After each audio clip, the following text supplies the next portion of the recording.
नमस्कार दोस्तों, स्वागत है आप सभी का हमारे चैनल पौराणिक लोक पर। सूर्य देव का तेज है न्यारा, सप्त रंगों से जगत सवारा। जीवन का हर अंधियारा मिटाते, सच्चे भक्त का भाग्य जगाते। सूर्य देव की जय। हे सूर्य देव, आप हम सभी भक्तों पर अपनी कृपा सदा ही बनाए रखना। सभी भक्तों के घर परिवार में सुख समृद्धि का वास देना। मित्रों, हमारे सनातन धर्म में रविवार का दिन सूर्य देव को समर्पित किया गया है। ज्योतिष शास्त्र के अनुसार 9 ग्रहों में से सूर्य देव को सभी ग्रहों का राजा माना गया है।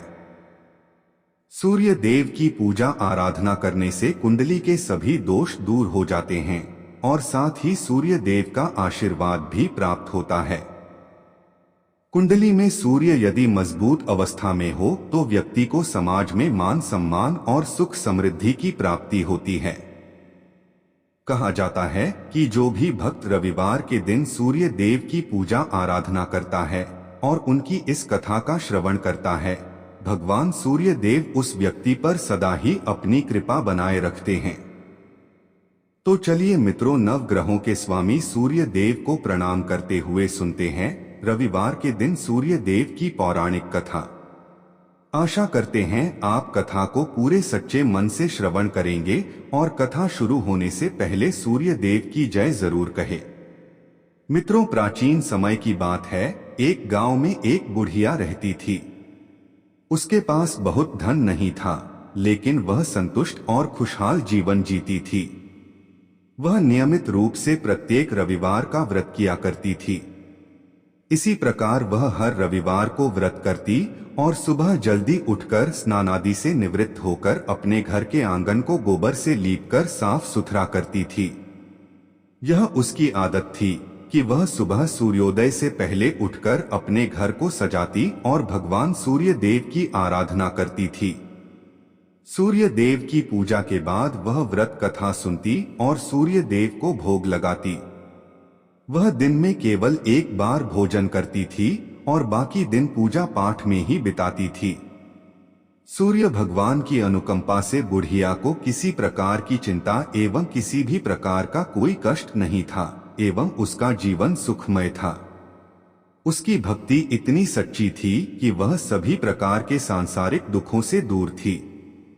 अब तो समय के साथ उसकी मेहनत और भक्ति का फल उसे मिलने लगा और धीरे धीरे उसका घर धन धान्य से भरपूर होने लगा। उस बुढ़िया को सुखी और संपन्न होते देख उसकी पड़ोसन उससे जलने लगी, क्योंकि अधिक आयु होने के कारण बुढ़िया अब गाय की सेवा नहीं कर सकती थी, तो इसलिए उसने कोई गाय नहीं पाल रखी थी।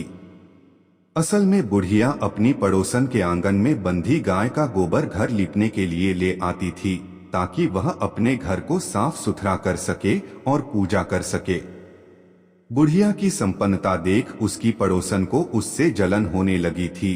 पड़ोसन को लगता था कि बुढ़िया के पास गाय तो नहीं है, फिर भी वह हर रविवार अपने आंगन को मेरी गाय का गोबर ले जाकर लीपती है, और यह बात पड़ोसन को बहुत खलती थी।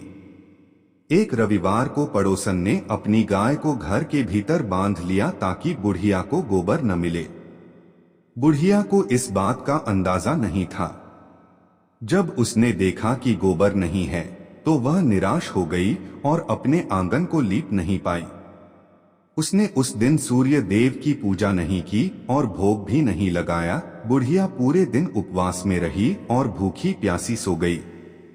उसकी श्रद्धा और आस्था सूर्य देव के प्रति अडिग थी, लेकिन बिना पूजा के वह बहुत दुखी थी। प्रातःकाल जब सूर्योदय से पूर्व उस बुढ़िया की आंख खुली तो वह अपने घर के आंगन में सुंदर गाय और बछड़े को देखकर हैरान हो गई। गाय को आंगन में बांधकर उसने जल्दी से उसे चारा लाकर खिलाया। बुढ़िया की पड़ोसन ने उस बुढ़िया के आंगन में बंधी सुंदर गाय और बछड़े को देखा तो वह उससे और अधिक जलने लगी। तभी गाय ने सोने का गोबर किया। गोबर को देखते ही पड़ोसन की आंखें फटी की फटी रह गईं। पड़ोसन ने उस बुढ़िया को आसपास न पाकर तुरंत उस गोबर को उठाया और अपने घर ले गई। इसके बाद पड़ोसन अपनी गाय का गोबर वहां रख आई और इस तरह वो रोज यही करने लगी। सोने के गोबर से पड़ोसन कुछ ही दिनों में धनवान हो गई।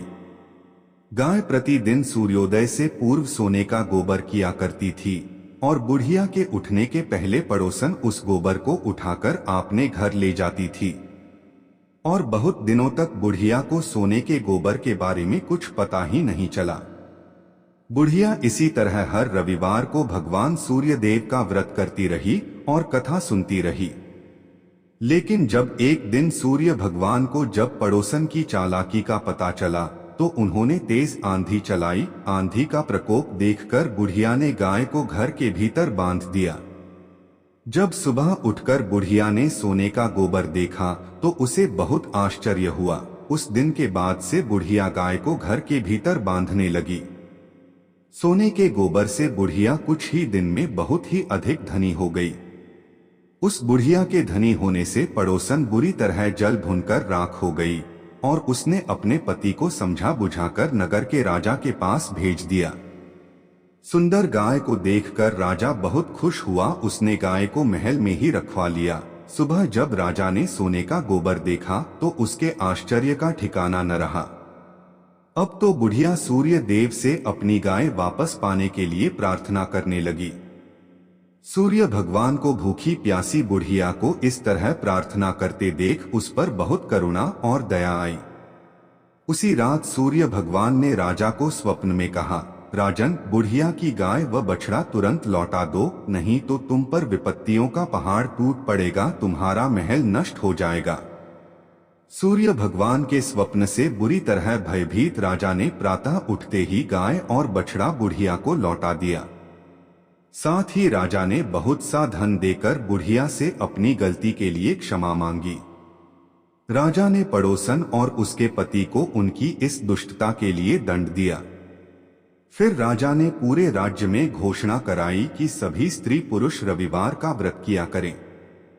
रविवार का व्रत करने से सभी लोगों के घर धन धान्य से भर गए। राजनगर में चारों ओर खुशहाली छा गई।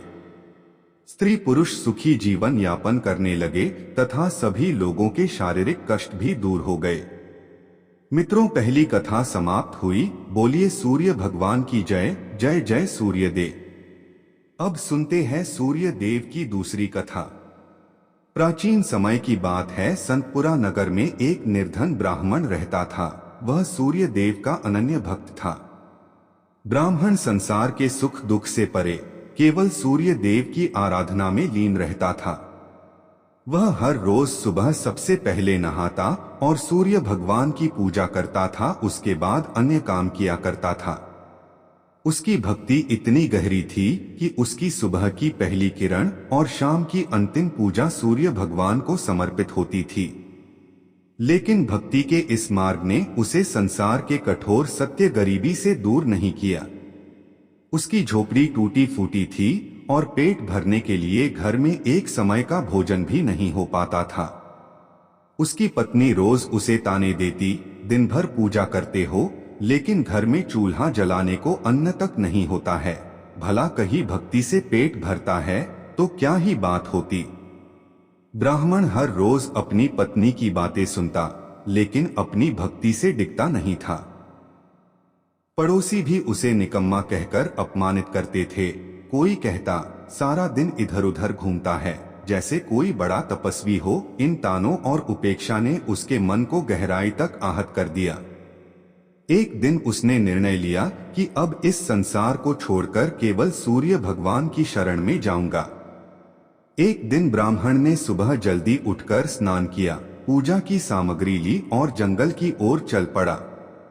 चलते चलते उसे एक निर्जन स्थान मिला जहां एक सूखा हुआ पीपल का पेड़ और एक लगभग सूखा हुआ तालाब था। ब्राह्मण ने सोचा, यही स्थान मेरी भक्ति के लिए उपयुक्त है। उसने पीपल के नीचे बैठकर सूर्य भगवान की आराधना शुरू की। पूजा समाप्त होने पर उसने तालाब से थोड़ा सा पानी लिया और सूर्य भगवान को अर्घ्य दिया। जैसे ही पानी बहकर पीपल की जड़ों और तालाब में पहुंचा, एक अद्भुत चमत्कार हुआ। सूखा हुआ पीपल हरा भरा हो गया, उसकी शाखाएं हरी भरी पत्तियों से भर गईं। वहीं तालाब स्वच्छ जल से भर गया। जब ब्राह्मण ने सूर्य देव की आवाज सुनी तो वह घबरा गया और सोचने लगा कि इस पीपल में कोई भूत रहता है, जरूर वही मुझे आवाज दे रहा है।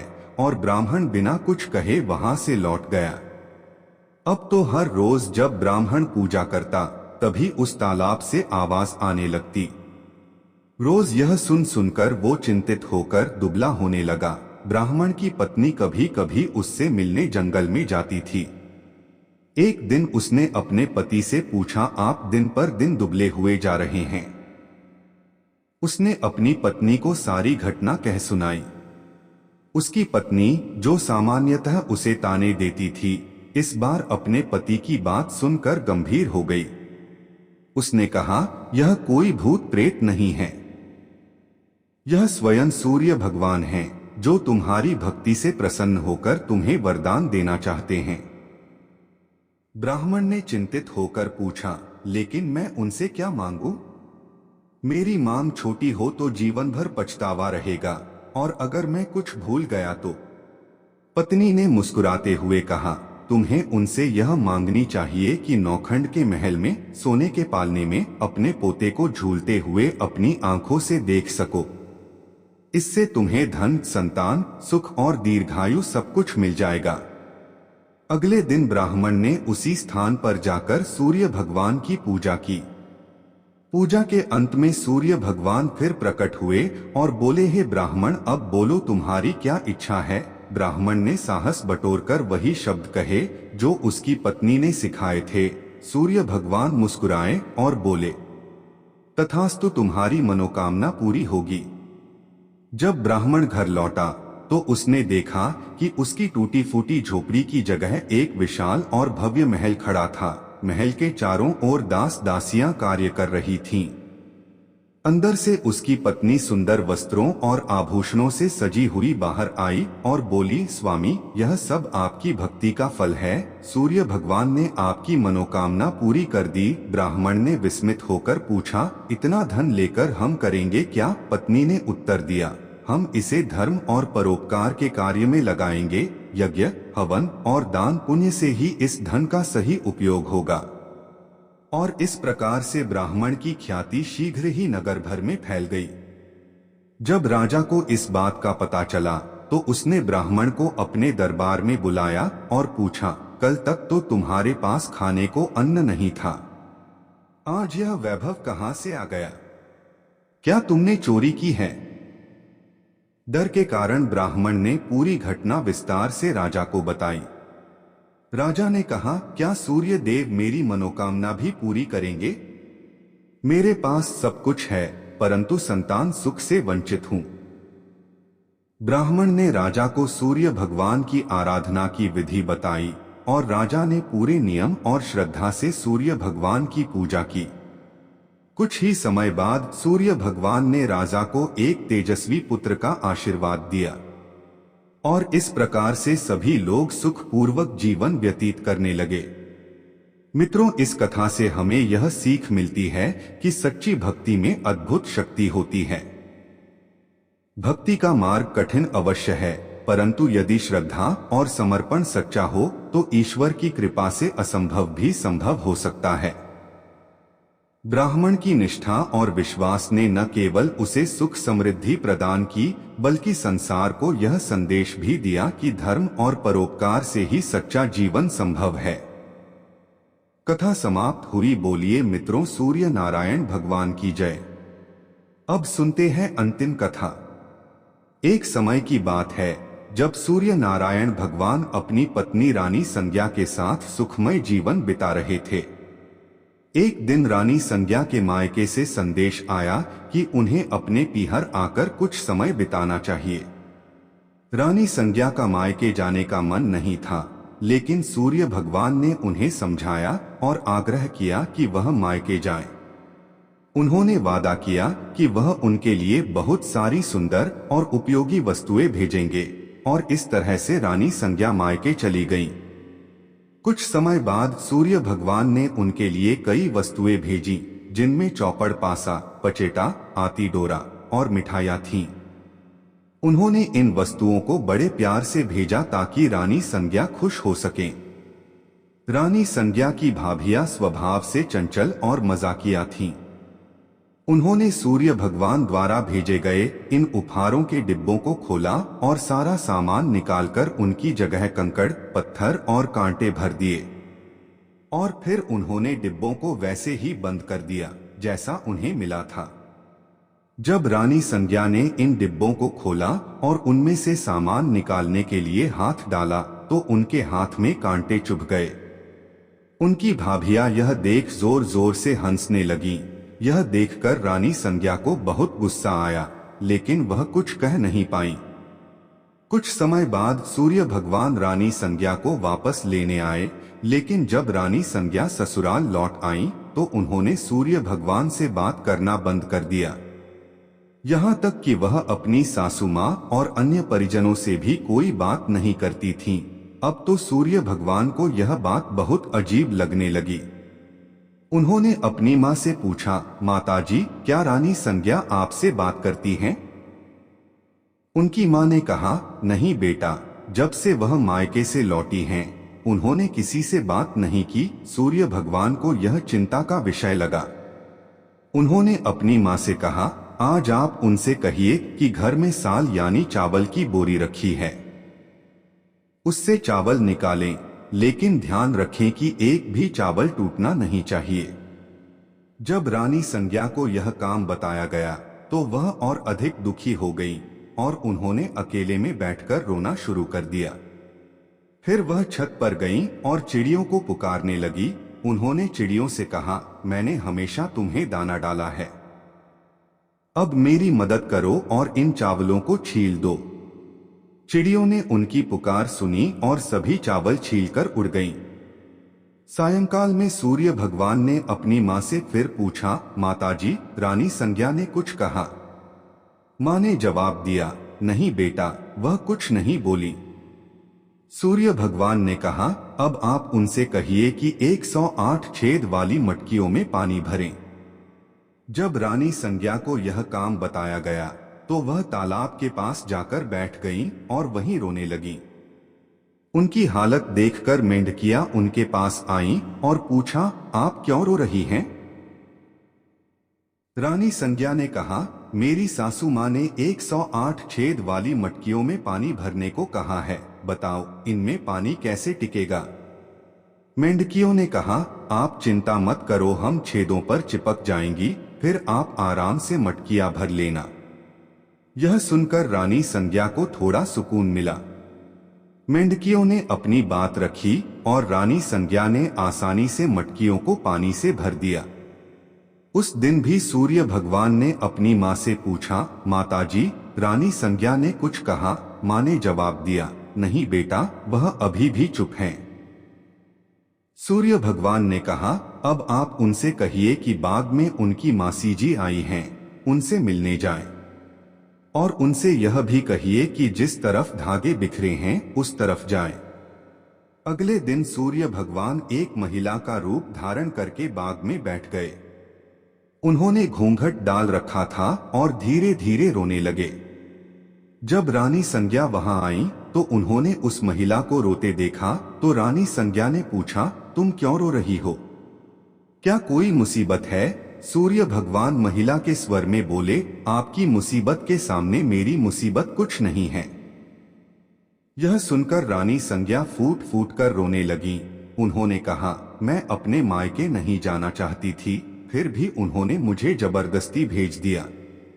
वादा किया था कि अच्छी अच्छी वस्तुएं भेजेंगे, लेकिन उन्होंने डिब्बों में कंकड़, पत्थर और कांटे भेज दिए। जब मैंने डिब्बे खोले तो मेरे हाथ कांटों से घायल हो गए। वापस आने पर उन्होंने साल में से चावल निकालने को कहा और एक भी चावल टूटने नहीं चाहिए। फिर उन्होंने 108 छेद वाली मटकियों में पानी भरने का आदेश दिया। यह कहते कहते रानी संज्ञा की आंखों से आंसू बहने लगे। रानी संज्ञा की बात सुनकर सूर्य भगवान ने उनका हाथ पकड़ लिया और अपने असली रूप में आ गए। उन्होंने कहा, रानी संज्ञा, चुप हो जाओ, मैंने तुम्हारे लिए चौपड़, पासा, मिठाई और सुंदर वस्तुएं भेजी थीं। यह सब तुम्हारी भाभियों का मजाक था, मेरी कोई गलती नहीं थी। अगर तुमने यह बात पहले ही बता दी होती तो तुम्हें इतनी मुसीबत नहीं झेलनी पड़ती। सूर्य भगवान की बात सुनकर रानी संज्ञा को राहत मिली और उन्होंने सूर्य भगवान को क्षमा कर दिया और सूर्य देव रानी संज्ञा के साथ खुशी खुशी रहने लगे। मित्रों, यह कथा हमें यह सिखाती है कि धैर्य और सहनशीलता हर परिस्थिति में हमारा साथ देते हैं। इस कथा में प्रकृति के जीव जंतुओं जैसे चिड़ियों और मेंढकियों ने रानी संज्ञा की मदद की, जिससे यह संदेश मिलता है कि जब हम दूसरों के लिए अच्छे काम करते हैं तो संकट के समय वे भी हमारी मदद करते हैं।